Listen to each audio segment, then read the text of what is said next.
Hello guys, good morning guys. आज हम बात करने वाले हैं एप्लीकेशन ऑफ fictitious फोर्स के तीन एप्लीकेशंस के बारे में। जो तीन एप्लीकेशंस जो होती हैं फर्स्ट सेकंड थ्री जो एप्लीकेशंस होती हैं उनमें से आज हम फर्स्ट एप्लीकेशन की मैं बात करने वाला हूँ। वो है variation of g due to a latitude. तो हमने जी की वैल्यू फाइंड आउट करनी है इन दी लैटिट्यूड। अगर आप फिगर देखें तो ये हमारी अर्थ है। हमने अर्थ को एक एक्सिस के रूप में बांट दिया गया है। हमारी अर्थ जो है वो ओमेगा वेलोसिटी के साथ रोटेट कर रही है और एंगुलर वेलोसिटी से हम कहते हैं। और यहाँ पर कोई पी पॉइंट है, तो यहाँ पर हमने पी पॉइंट की से वैल्यूज फाइंड आउट करनी है। हम सबसे पहले लिखेंगे इसके बारे में। The earth is rotating along the axis with the angular velocity omega, okay, from west to east direction। तो हमारे पास ये नॉर्थ है, ये साउथ है, ये वेस्ट है और ये ईस्ट डायरेक्शन है। तो मीन्स ये इस तरफ को रोटेट कर रही है, हमारी अर्थ इस तरफ से रोटेट कर रही है। सो नाउ कंसीडर, अब हम मेन टॉपिक पर आते हैं। Now consider a particle of mass m lying at point P having angular of its latitude lambda as shown figure। आप देख सकते हैं ये लैम्डा है। सबसे पहले मैं आपको डिफाइन कर दूं कि लैम्डा जो है इस तरह से मैं लिखता हूँ, इसलिए प्लीज़ आप थोड़ा मैनेज करना। हम इसके बाद में एक लाइन इसमें आप ये भी लिख सकते हैं, this particle of p along the rotating with angular omega with circle of radius at p c. P से जो सी डायरेक्शन है उसकी मतलब पी से जो सी डायरेक्शन है यहाँ से यहाँ तक की सी डायरेक्शन जो है उससे जो है अर्थ जो है एंगुलर वेलोसिटी के साथ फाइंड आउट हो रही है। सुनाओ, angular velocity of earth is given by, हमारे पास जो एंगुलर वेलोसिटी ऑफ अर्थ की है वो हमारे पास क्या है। तो आप फिगर में देखें तो ओमेगा जो है वो ओमेगा हमारे पास, आपकी मैंने ऊपर बताया आपको ओमेगा, लेकिन ओमेगा की वैल्यू क्या है हमारे पास। ओमेगा जो है omega up side move out कर रहा है with the unit vector of k cap. हम इसे लिख सकते हैं omega vector is equal to omega k cap. Okay, this is the first equation. Now the position vector of a particle from origin O is given by, हमारे पास origin O जो है इसमें जो वैल्यू ऑफ पार्टिकल्स हैं वो हमारे पास क्या है, p डिस्टेंस। ये r है।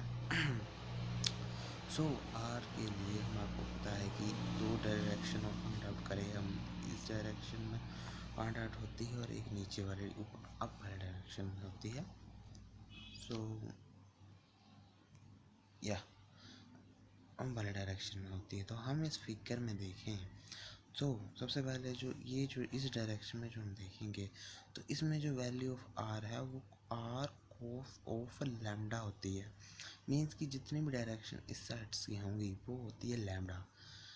Lambda cross r cos of lambda with unit vector of j cap.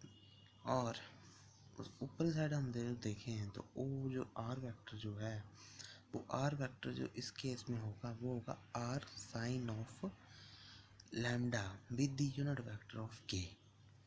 यही हमने नीचे लिखा है, r cos of lambda j vector plus r sine of lambda k vector. The unit vector of e r along the r vector of given by. हमने अभी इसमें unit vector find out करना है। तो नाउ यूनिट वेक्टर हम find out करने के लिए हम क्या करेंगे आपको पता है unit vector of e are, आपने स्फेरिकल प्लेन पोलर कोऑर्डिनेट्स जो फर्स्ट चैप्टर है मैकेनिक्स का उसमें आपने देखा होगा। ई आर की जो वैल्यू होती है वो होती है r dash upon r. Unit vector जो होता है, तो यूनिट वेक्टर ऑफ आर है। इस इक्वेशन में हम सेकंड इक्वेशन यहाँ से इस इक्वेशन में पुट कर देंगे, तो इनमें आप देख रहे हैं आर आर जो है दोनों तरफ से कॉमन निकल रहा है, हम दोनों तरफ आर आर जो हमें कॉमन मिल रहा है। सो आर और आर जो हम काट देंगे, कट हो जाएगा, और हमारे पास जो वैल्यू आती है, जो हमारे पास वैल्यू आ जाएगी cos of lambda j dash unit vector sine of lambda k dash. So ये हमारे पास जो है वो वैल्यू आ गई, और इसे हम थर्ड इक्वेशन मान लेंगे। ओके, इसे हम थर्ड इक्वेशन मान लेंगे। ओके, सो नाउ गाइस, हमारे पास ये केस हमारे पास थर्ड इक्वेशन आ जाती है। अब हम फाइंड आउट करेंगे पी की वैल्यू। इस इक्वेशन में हम फाइंड आउट करेंगे पी की वैल्यूज़ को। इस फिगर में हम फाइंड आउट करेंगे पी की वैल्यू। ना पी की वैल्यू फाइंड आउट करने में हमारे पास दो केस बनते हैं। इसमें जो फोर्स एक्टिंग हो रहा है, हमारे पास जो फोर्स एक्टिंग हो रही है वो मास m, हमारे पास जो मास m है यहाँ पर एट p की डिस्टेंस में हमारे पास मास आ रहा है, हमने वो चीज़ फाइंड आउट। दो केस हमारे पास बन रहे हैं इसमें। सो फर्स्ट केस जो आ रहा है, force of a gravitation at mg mass along po, and second case जो हमारे पास आ रहा है, centrifugal force due to rotation of earth along pd direction. So now अगर इस फिगर में देखें, सो फिगर में ध्यान से देखें तो P से O जो है यहाँ तक है, और इसके बीच में mg जो वेक्टर है ये है। हमने इसी mg की वैल्यू जो फाइंड आउट करना है। ओके, और इस केस में P से लेके D तक F सेंट्रीफ्यूगल जो डायरेक्शन है, यहाँ से यहाँ की जो दूरी है, हमने वो चीज़ फाइंड आउट करनी है। तो now let's start. So now guys, हम अब इसके दो केस को फाइंड आउट करेंगे। तो हमारे पास अब फर्स्ट केस जो है वो है the force of gravity eight P with N angular angle of lambda latitude. Lambda जो है हमारे पास वो एम जी की वैल्यू हम फाइंड आउट करेंगे एट पी ओ डिस्टेंस से।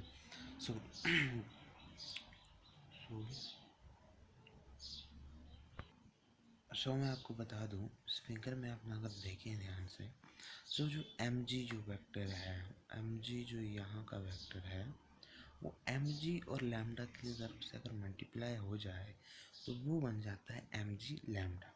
ओके, और हमारे पास जो लैम्डा की वैल्यू है वो आ रही है ई आर कैप के equal. So now m g तो मास जो है हमारे पास मास है, हम उस मास को ई आर यूनिट वेक्टर के अलोंग इक्वल कर दे रहे हैं। तो यूनिट वेक्टर के अलोंग जब हम इक्वल करेंगे तो एम जी डैश की जो वैल्यू हमारे पास जो आएगी, तो वो आएगी minus m g e r unit vector. Means to minus जो वो फर्स्ट में आगे ये माइनस जो है वो यहाँ पर ले आए हम, और ये ऐसे बन गया। तो नाउ हम एम जी वेक्टर को हमने ऐसे लिख दिया, m g minus m g dash unit vector is equal to minus m g, और ई आर की वैल्यू हम जो है पुट कर देंगे, पुटिंग इन इक्वेशन नंबर 3 से। हम 3 से जो है इस वैल्यू को फाइंड आउट करेंगे।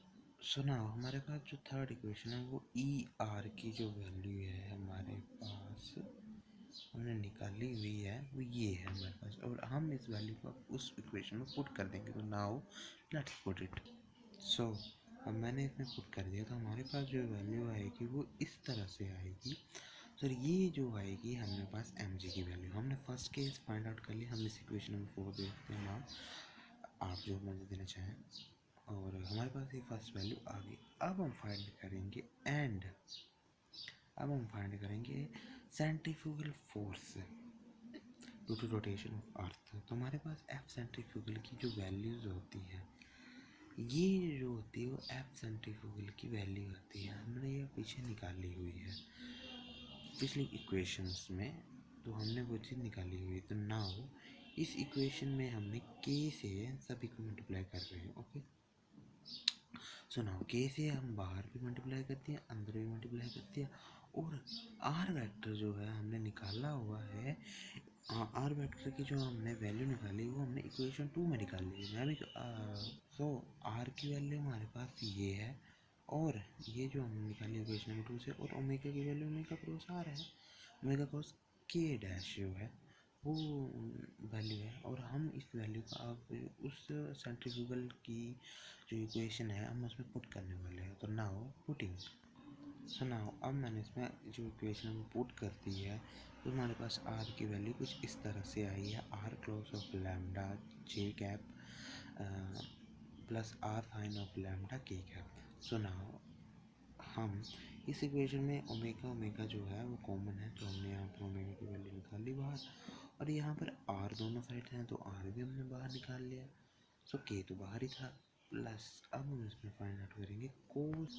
तो हमारे पास जो अंदर बच गया वो बच गया कोस ऑफ लैम्डा जे क्रॉस के कैप। तो ये के जो है इसके साथ मल्टीप्लाई हो जाएगा और ये के इसके साथ भी मल्टीप्लाई होगा, तो जो हमारे पास वैल्यू आएगी वो कोस ऑफ लैम्डा के cross J plus sign of lambda के क्रॉस के। आपने वैल्यूज़ को अगर ध्यान से देखा हो तो जे के क्रॉस जे और के क्रॉस के जो होता है वो के क्रॉस के तो ज़ीरो होता है और के क्रॉस के माइनस आई होता है। ये हमने साइड में लिखा हुआ है, ये आप ध्यान से देखें, ये हमने लिखा हुआ है। तो हमारे पास ये तो ज़ीरो हो गई, ये वैल्यू हमारे पास कैंसिल हो गई, तो ये तो ज़ीरो आ गई। लेकिन इस केस में हमारे पास जो वैल्यू है वो आती है माइनस आई। आप देख सकते हैं यहाँ पर मैंने लिखा हुआ है माइनस आई जो है ये वैल्यू आएगी। सो नाउ अब हम इस इक्वेशन में वो वैल्यू पुट करने वाले हैं। तो नाउ ये तो सेम एटीट्यूड आ जाएगी और ये वैल्यू हमारे पास पुट होगी, तो कोस ऑफ लैम्डा और ये आएगी माइनस आई प्लस ज़ीरो। सो नाउ हमारे पास अब सेंट्रीफ्यूगल की वैल्यू आ गई। सो नाउ ये इस माइनस से ये माइनस कट हो जाएगा, नाउ ये माइनस से ये माइनस कट, और हमारे पास जो वैल्यू आएगी एम ओमेगा स्क्वायर आर की cap cross cos of lambda into i. और आप अगर इसमें देखें तो के क्रॉस आई जो होता है वो होता है जे, और यही हमने इस वैल्यू में यहाँ पर इस वैल्यू को पुट करके लिख दिया है। तो हमारे पास यही जो वैल्यू है वो आ गई एफ सेंट्रीफ्यूगल की एम ओमेगा स्क्वायर आर के क्रॉस आई जे होता है तो cos of lambda j unit. So ये आ गया हमारे पास इक्वेशन नंबर 5। नाउ हमारे पास अब इक्वेशन 4 भी है, इक्वेशन नंबर 5 भी है। सो हम अब फाइंड आउट कर सकते हैं इन दोनों की values. So now we have let's started, हम इससे वैल्यू को फाइंड आउट करेंगे। नाउ